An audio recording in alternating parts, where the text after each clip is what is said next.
manzana, no sé, que te coma la manzana, que te coma la manzana, que vas a saber un montón de cosas y vas a hacer mucha ciencia y muchas cosas.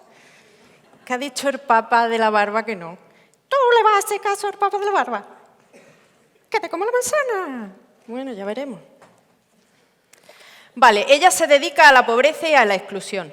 Es decir, lee mucho, analiza datos, entrevista a personas que viven en pobreza, escribe, estudia programas y políticas e intenta convencer a la gente en general y a los políticos en particular, que es la parte más difícil, de la envergadura del problema y de las alternativas que hay para solucionarlo.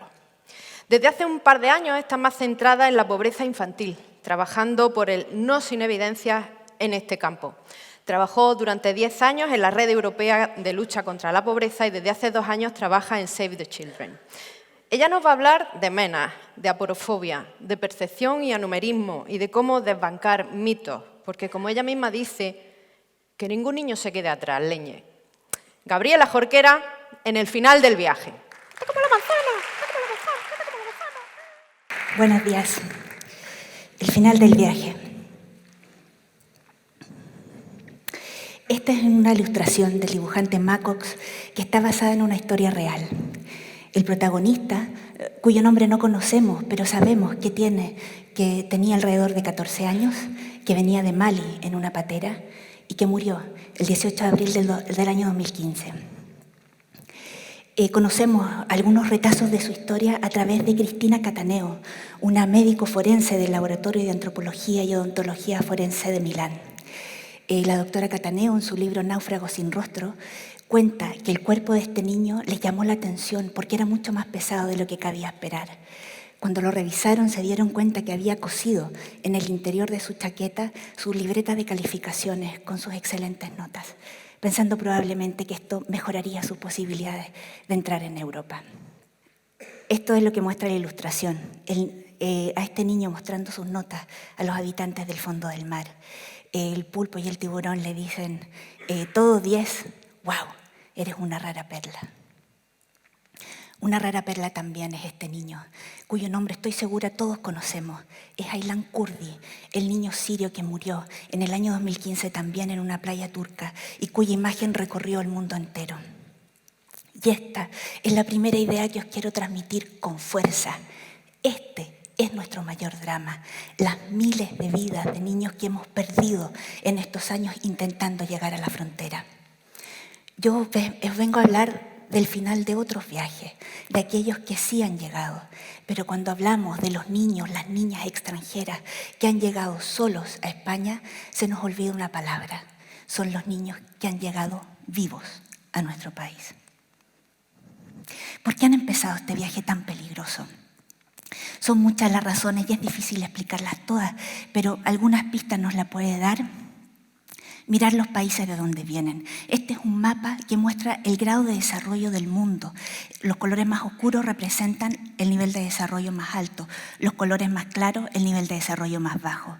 Está elaborado en base al índice de desarrollo humano que elabora Naciones Unidas, con indicadores económicos, sanitarios, educativos, etc. Con este índice se elabora un ranking en donde se ordenan a los 189 países. En el primer lugar, Noruega. En el último, Níger. España está en el número 25.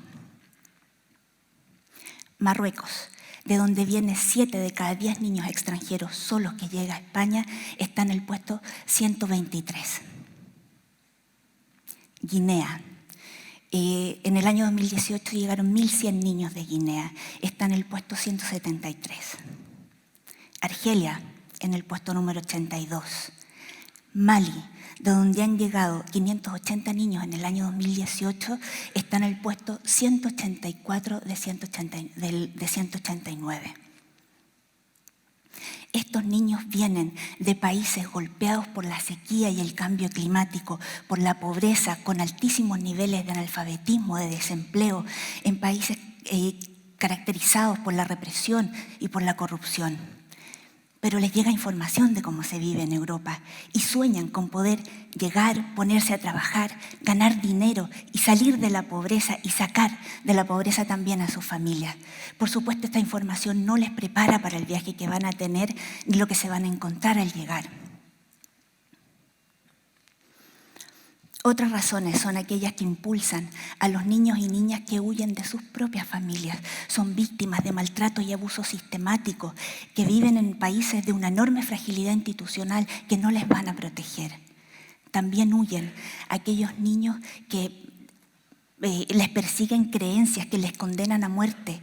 Por ejemplo, niños albinos que son considerados bien malditos o bien seres mágicos. Se les vende por trozos para elaborar con partes de su cuerpo pócimas que se supone curan el ébola y el SIDA. O niños LGTBIQ, que son condenados a muerte por serlo. Estos niños huyen para poder salvar su vida. De la misma manera que aquellos que vienen de zonas de enorme violencia, de países en guerra como Siria o Afganistán, o de territorios controlados por grupos terroristas como Boko Haram. Sea por la razón que sea, estos niños han decidido salir. Algunos han empezado el viaje desde el primer momento solos, otros han empezado el viaje acompañados por sus familiares, pero bien se han extraviado o los han perdido. Algunos de los niños que llegan a España han visto morir a sus padres. Cuando llegan a nuestro país, no solo necesitan ayuda y protección, necesitan mucho consuelo, porque con lo que han vivido, tanto sus países de origen como en el viaje que han tenido que hacer, les ha puesto muchísimos duelos sobre sus hombros. El viaje puede durar desde meses a años. Hay largos tiempos de espera antes de pasar cada frontera y porque se tienen que detener muchas veces a reunir dinero, ya sea a través de la mendicidad o trabajando en condiciones de explotación. ¿Y qué pasa cuando llegan a España? Pues según la legislación española, según la Convención de los Derechos del Niño también, ningún niño que llega a una frontera solo se le puede negar el acceso ni puede ser devuelto. Pero esto no siempre pasa. Y no siempre pasa porque para que un niño reciba las medidas de protección tiene que ser identificado como tal. Y aquí nos encontramos con un enorme problema desde el punto de vista científico. ¿Cómo identificamos que un niño tiene menos de 18 años? Pues, a ver, estos niños vienen una gran parte viene sin ningún documento de identificación, algo normal en sus países. Hay otros que vienen con documento, un pasaporte, pero por la razón que sea, las autoridades españolas estiman que no es confiable, con lo cual se les manda a hacer unas pruebas que determinen su edad. ¿Cuáles son estas pruebas? Normalmente son pruebas radiológicas, radiografías a la muñeca o pruebas dentales. ¿Qué es lo que se hace? Se compara la imagen de este niño en específico, ¿no? De este sujeto en específico, pues con la población de referencia se establecen similitudes y se determina la edad. ¿Con qué población de referencia estamos comparando?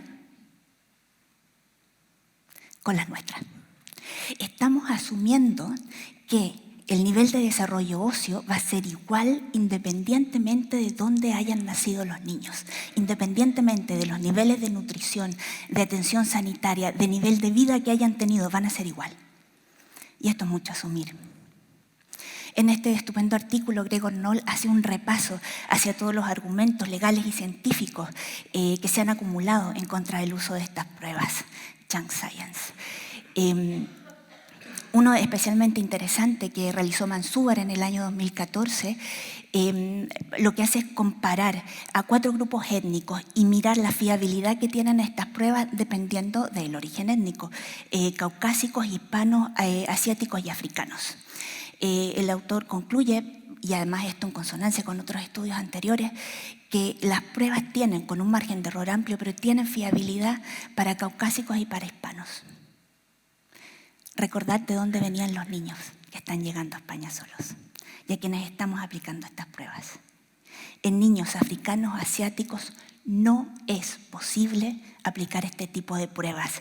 Y esto que valga para este tipo de temas, pero también para cualquier otro en la vida, tenemos que recordar que de una mala medición no se puede concluir nada, nada. Cuando medimos mal no podemos sacar ninguna conclusión y lo que estamos haciendo es aplicar un tipo de medición que no tiene ningún fundamento científico en deterioro de los derechos de estos niños. De hecho, en el año 2014 la Asociación Médica Alemana declaró que este tipo de pruebas no tenía ningún fundamento ni médico ni científico y que era indefendible el uso en este tipo de población. Pero en España se sigue usando. No me da tiempo. Tenemos un problema. Tenemos un problema porque el sistema judicial necesita necesita tener alguna medida que suene objetiva para poder tomar decisiones sobre estos niños. El problema es que no tenemos una prueba que cumpla las condiciones que el sistema judicial requiere. Y entonces hacemos una cosa muy loca. Lo que hacemos es que medimos mal, pero con eso vamos tirando. Esto es como si necesitáramos medir la temperatura de alguien y no tuviéramos un termómetro. Pues mira, un tensiómetro y a correr. Estamos dejando a estos niños en una situación de indefensión jurídica inaceptable. España ha sido señalada reiteradamente por el Comité de Derechos del Niño de Naciones Unidas, por el Defensor del Pueblo, por distintos organismos nacionales e internacionales por el uso de estas pruebas. ¿Qué es lo que pasa cuando un niño que está en un centro de primera acogida le llega el dictamen negativo de minoría de edad? Pues o va a ser retornado a todo aquello de lo que huyó, o se quedará viviendo en condición de irregularidad con un enorme riesgo de exclusión social, expuesto a la violencia y a la pobreza y a vivir en calle. ¿Qué pasa si se declara que es menor de edad? Pues tendrá acceso al sistema de protección. Un sistema de protección que desde hace años no está dando respuesta a las necesidades, ya no ha estado a la altura de los dramas de estos niños. Es cierto que en los últimos años la cantidad de niños extranjeros que llegan solos a España ha aumentado, pero el sistema no se ha adecuado a este cambio. Los centros están enormemente masificados. Hay centros de primera acogida que están con 3 veces más niños que su capacidad máxima. Imaginaos vosotros en vuestras casas que viven, no sé, 4 personas, 3, que os lleguen mañana 6, 8 a compartir los mismos espacios, los mismos recursos. ¿Qué va a pasar? Pues se generan conflictos, ¿no? Estos conflictos han recibido una enorme atención mediática, enorme, que además una parte de esto los señala a estos niños como los culpables. No apuntan a que el sistema de protección ha sido incapaz de ajustarse, no, los ponen a ellos como causa del problema. Y deberíamos preguntarnos, ¿son de verdad un problema? Pero antes de responder, os voy a contar que Elena Matute en su libro Nuestra mente nos engaña habla de 2 sesgos que creo que tienen efecto sobre el tema que tratamos. El primero es el anumerismo. Se nos atragantan las grandes cifras. Cada vez que nos dan grandes cifras nos resultan difíciles de procesar. Nos resulta difícil de procesar el número, pero nos queda claro el mensaje que hay detrás. Y el mensaje que hay detrás de muchas de las informaciones que escuchamos es que estos niños son un problema. Además, esto se vincula con otro sesgo, que es el de la disponibilidad. Dice Elena Matute que cuando una idea es repetida insistentemente, se vuelve activa. Mientras más activa sea, más influye en nuestras percepciones. El que estemos escuchando continuamente que estos niños son un problema, lo que hace es que genera una falsa percepción de que es una realidad. Esta doble trampa mortal de sesgos cognitivos nos hace enormemente vulnerables a las manipulaciones. Entonces, aquí el mensaje va a ser, vamos a calmarnos y vamos a mirar los datos, pero con mucha calma. En España hay 47 millones de personas. Ya sé que es un número grande, pensemos despacito. 47 millones de personas. En este momento tenemos 13.500 niños extranjeros tutelados. 1 por cada 3.500 personas en España. No veo bien, no sé cuál es la capacidad del teatro, pero más o menos tendríamos que llenar, ¿cuánto? Unas 6 veces la cantidad de personas que tenemos en este teatro para encontrar a 1. No parece mucho, ¿no? No parece que estemos siendo invadidos, por lo menos. Ya, me diréis vosotros, pero es que el problema es que ya hay muchos extranjeros. Vamos a mirar. Estos somos nosotros, las personas que vivimos en España. 42 millones casi han nacido, 42 millones de las personas que viven en España han nacido en España. 5 millones han nacido fuera. De estos, casi la mitad vienen de otros países europeos, un 42%. Esto es más o menos 1 de cada 10. 1 de cada 10 personas que viven en España ha nacido fuera de España. Ajá. ¿Y esto es mucho o poco? Pues depende. Según los datos de Eurostat, el país que mayor proporción de extranjeros tiene es Luxemburgo, que son pequeñicos. 48% de su población ha nacido en otros países. Si miramos en nuestro territorio, no somos una anomalía. Hay otros países que tienen una mayor proporción de inmigrantes. Alemania, Bélgica, Irlanda, Malta, Chipre. No somos una anomalía dentro de nuestro territorio. No tenemos demasiado. Ya, me dirán ustedes que son muy de decir estas cosas.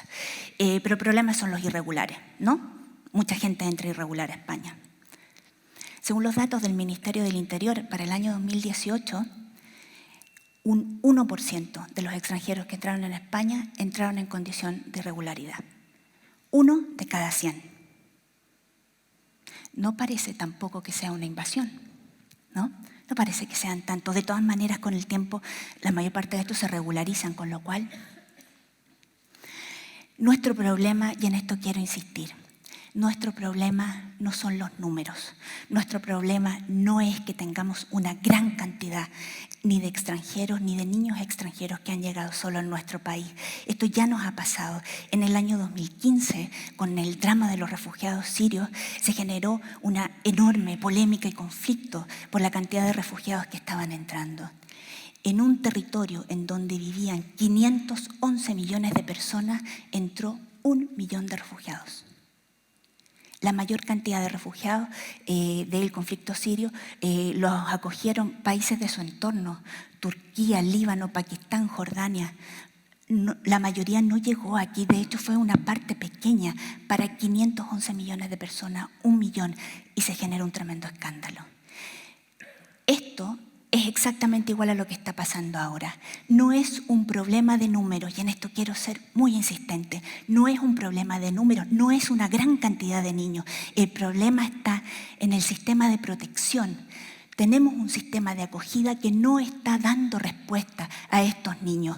Los conflictos que hemos visto vienen de la incapacidad que hemos tenido de ajustar y de dar una protección adecuada a estos niños. Es el sistema de protección el que está fallando. No es un problema de los niños que hayan llegado. El problema es que el sistema de protección genera más conflictos de los que reduce. Tenemos además muchas razones para proteger a estos niños. Algunas son morales, ¿no? Evidentemente los niños deben ser protegidos. Otras son legales, porque nuestra legislación señala que tenemos que proteger a estos niños y cumplir la ley igual está bien. Otras son económicas, porque toda la evidencia muestra que la inmigración tiene un impacto positivo, tanto a nivel mundial como a nivel nacional. En el último informe sobre el impacto de las migraciones del Banco Mundial, el Banco Mundial, que no es que sean unos rojos peligrosos, una de las conclusiones decía, me gustó mucho la frase, decía que las migraciones son la forma más efectiva de reducir la pobreza y de compartir la riqueza. Ya diréis vosotros, para los migrantes, ¿no? Pues no, la verdad es que para los migrantes claro que es positivo, pero también se beneficia el país que recibe. Los estudios, y aquí hay algunos muy interesantes hechos en España, uno de ellos, Libertad González, no me voy a acordar bien de la referencia, pero os lo recomiendo, analiza el impacto que ha tenido en el empleo, los salarios, y es que no hay un impacto negativo que sea significativo. Sin embargo, mucha evidencia acumulada muestra el impacto positivo en términos de crecimiento económico y de innovación. Es decir, deberíamos proteger también porque nos conviene.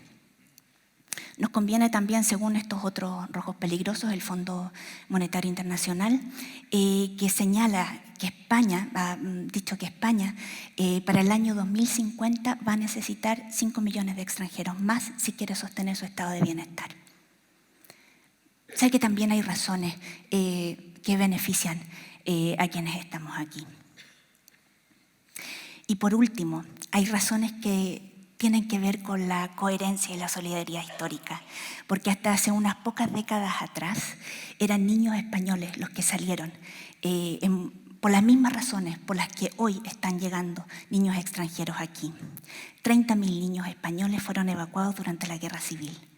Esta fue una foto de algunos de los 4.000 niños que fueron recibidos por el Reino Unido. El Reino Unido se había negado sistemáticamente a ayudar a los niños españoles, pero después del bombardeo de Guernica hubo una ola de solidaridad por parte de la opinión pública. Organizaciones como la que yo trabajo, Save the Children, trabajaron intensamente para quebrar la voluntad del gobierno.